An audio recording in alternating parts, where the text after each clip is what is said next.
So guys, nandito na kami ulit sa town ng Jasper. So dito kami magla-lunch. Doon banda. Doon kami nakakuha ng parking spot. So, ang ganda talaga. Tingnan nyo yung harapan. So dyan yung makikita lahat ng services. No? Mga bangko, kainan, dyan lahat. Ito yung pinaka small city center nila.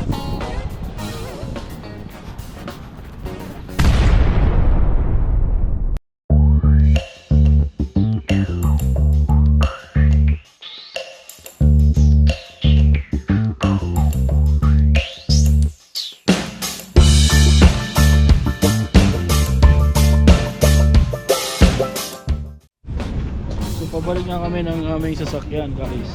Tapos na kaming mag-lunch. Nakapag-grocery kami ng tubig. Ang mahal. Oo. So doon kami nag-parking. Tapos ano na tayo, move forward na tayo to moving to what again? Where? Belmont. Belmont, BC. Oh, doon kayo mag-picture oh. Ibulsa nyo lang. Ibulsa nyo, may bulsa pa ako, wala. Oh.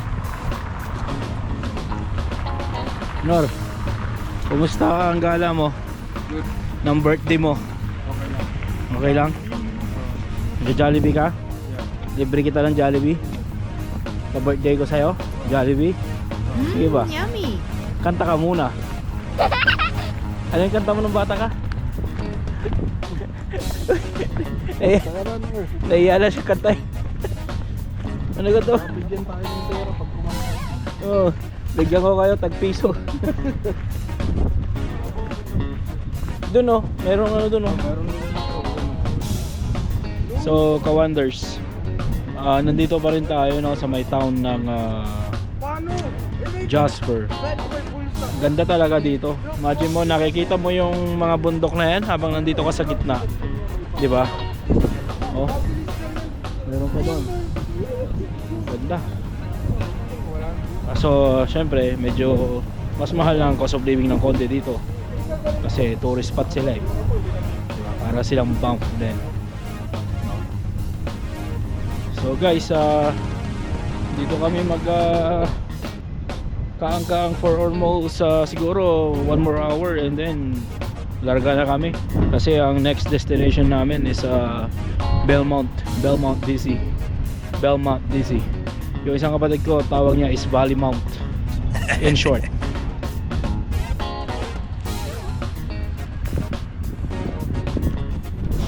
Information center na sa gitna. Ito information center nila. May mga services like bank sila dito, restaurant, meron din silang mga museums, right?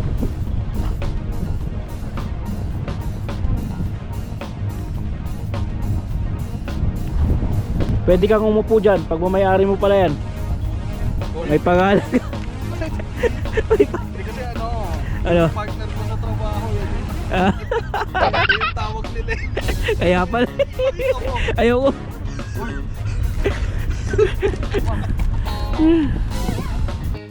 Lagay mo yung tubig.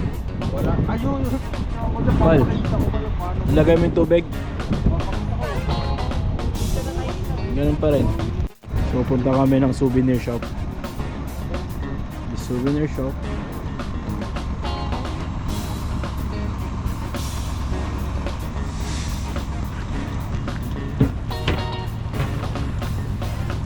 Yung dalawa nandun pa. Okay.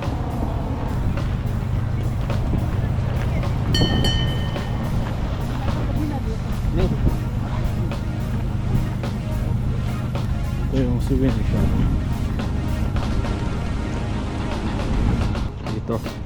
Dito kami bili ng souvenir. Saan ka?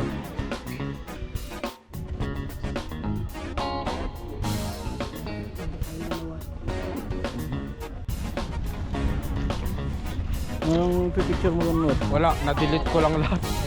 Tagal na yun, tapos walang maayos ka. Ayun, picture ka. Wala ka na. Dito. Tignan mo. Wait lang. May ano.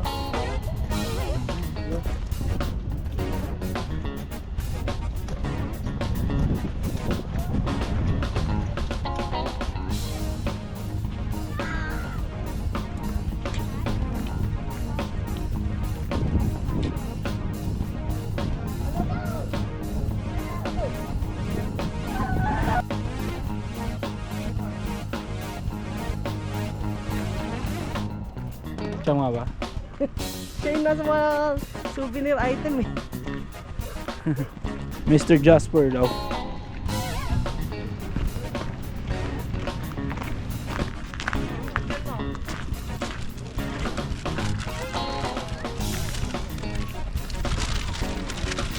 Ganun souvenir ko.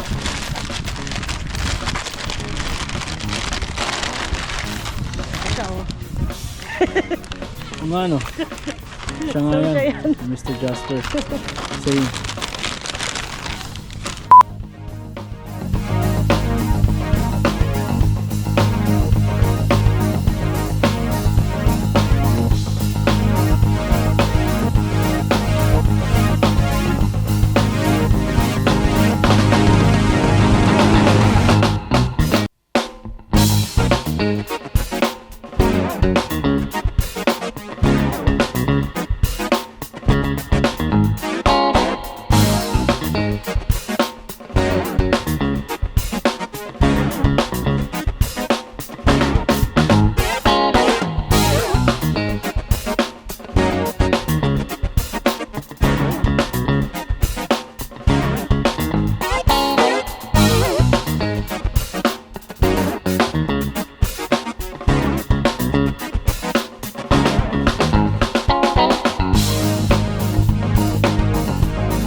Guys, no, dito na kami ngayon sa boundary border, British Columbia na kami.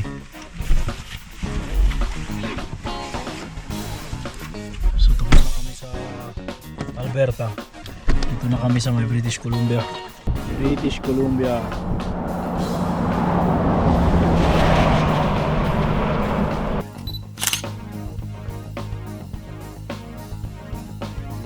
Welcome to British Columbia.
So guys, nandito kami ngayon sa may Mount Robson, British Columbia, no?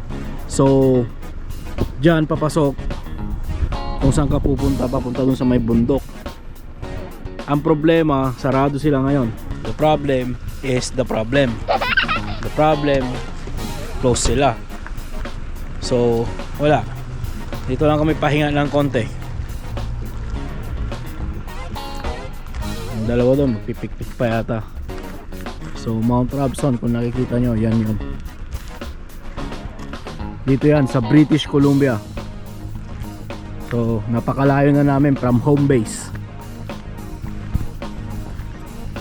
Oh guys, napakalayo na namin from Saskatoon, no? Nakarating na kami ng British Columbia. Dito sa may Mount Robson. Yan, yung Mount Robson behind me. Tapos mayroon pa ulit isang bundok. Hindi ko alam anong tawag dito sa mga bundok na to. Diba? So mayroon silang ano doon, no? Parang map. Oh, I see. Ayan. Ayan tayo. Yung langaw na. So napakalayo na natin from Saskatoon. Saan na naman tayo napadpad? Busy na kami. British Columbia na kami. Mount Robson tayo. Kaya lang, hindi pa siya Whoops! pero kaganda. Kasi winter pa. Kasi meron doon pumunta sila doon. Saan? Yung pumapasok sila doon. Wala, sarado yan. Doon. Oy, naka Air Force One. puro snow. Hindi, malilinisan din sila.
So guys, dito kami ngayon sa Belmont, ano.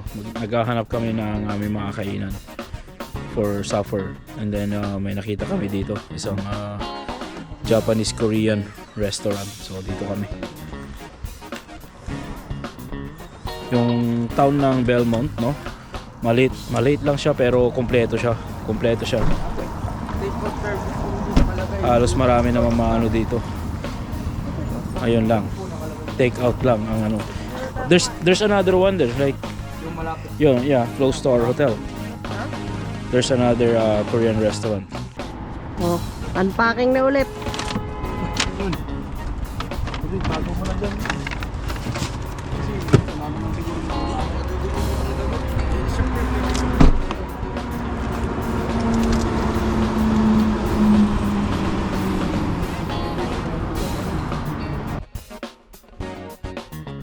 Alright, so maganda rin tong kwartong na ibigay sa amin, kasi sinabi ni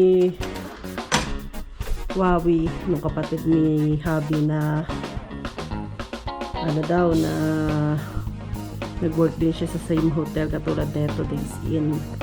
Kaya binigyan kami ng upgraded suite. So ayan,